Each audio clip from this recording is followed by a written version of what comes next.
Hello, today, as always, we are embarking on a journey into one of history's most enduring mysteries. On the morning of December 1, 1948, a man was found lying lifeless on Somerton Beach near Adelaide, Australia. He was dressed in a smart brown suit, his shoes polished, his posture strangely composed, as if he had simply fallen asleep. The air was cool, the sea calm, and the world utterly unaware that one of the century's most perplexing cases was unfolding. When police examined him, they found no wallet, no ID, not even a hat, unusual for the 1940s. His pockets contained only a pack of cigarettes, a train ticket, and a comb. There were no signs of struggle or injury. Even the labels of his clothing had been meticulously removed. The man seemed to have erased himself from existence. Soon, the press gathered. Locals whispered theories of suicide, or worse, espionage. But for investigators, the mystery had only just begun. At the city morgue, the man's age was estimated to be between 40 and 45, his body in perfect condition. There were no signs of disease or injury. Yet something was wrong. His organs suggested poisoning, though no chemical known to science at the time could be found. The case baffled pathologists. Detectives spread his photograph across newspapers nationwide. No one recognized him. Not a single missing persons report matched his face. It was as though this man had never lived. His belongings only deepened the mystery: American-made cigarettes, a bus ticket unused, and curious stitching on his suit, suggesting it had been tailored in the United States. Adelaide's detectives began to suspect espionage. The Cold War was stirring, and the idea of a spy dying anonymously on an Australian beach didn't seem impossible anymore. Then came the first real breakthrough. 2 weeks after the discovery, a brown suitcase was found unclaimed in Adelaide railway station's cloakroom, checked in the day before the body was discovered. Inside, detectives found a peculiar assortment of items: pajamas, a shaving brush, a screwdriver, and an unused stenciling brush, tools that could be linked to industrial or naval work. Yet, as before, every label had been removed. Nothing inside offered a clue to the man's identity. But hidden in a small pocket was something extraordinary: a tiny piece of paper torn from a book, bearing 2 Persian words, Tamam Shud, meaning, "it is finished." This strange fragment would soon lead investigators into a deeper labyrinth of poetry, cryptic codes, and human mystery unlike any other. Police traced the torn fragment to a rare copy of the Rubaiyat found in a car park near Somerton Beach. Inside its back cover were faint pencil indentations, 5 lines of random letters, a code that no one has ever cracked. Cryptographers from the Australian Navy and international agencies analyzed it for months. They searched for patterns, repetitions, encryption keys, nothing. Some believed it was a cipher used by spies. Others thought it might be a private message, perhaps connected to a woman whose name was later linked to the case.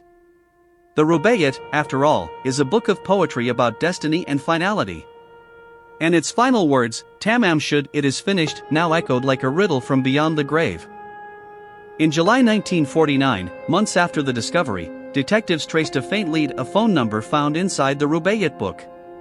It belonged to a young nurse named Jessica Thompson, who lived just a few hundred meters from where the Somerton man's body was found.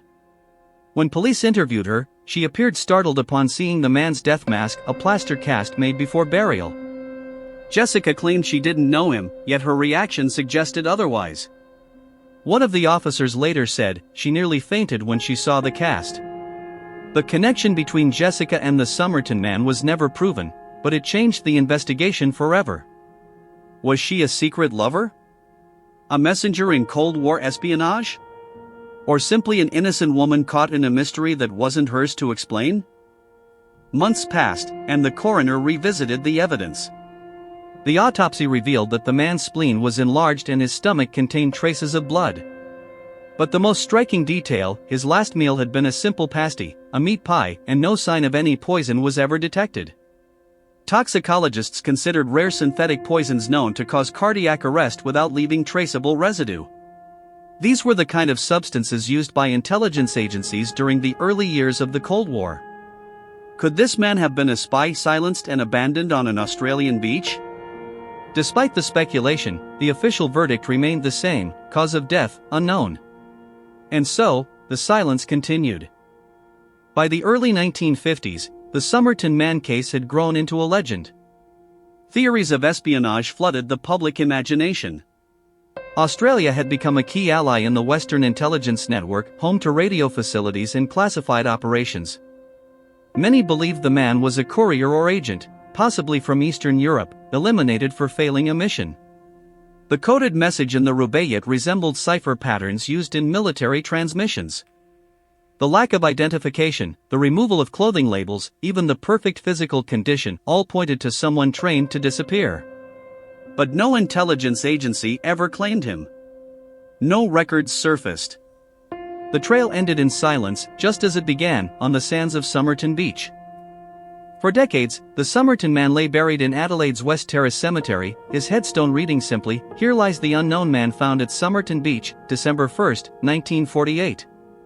Visitors came from around the world to stare at the grave that guarded Australia's greatest mystery.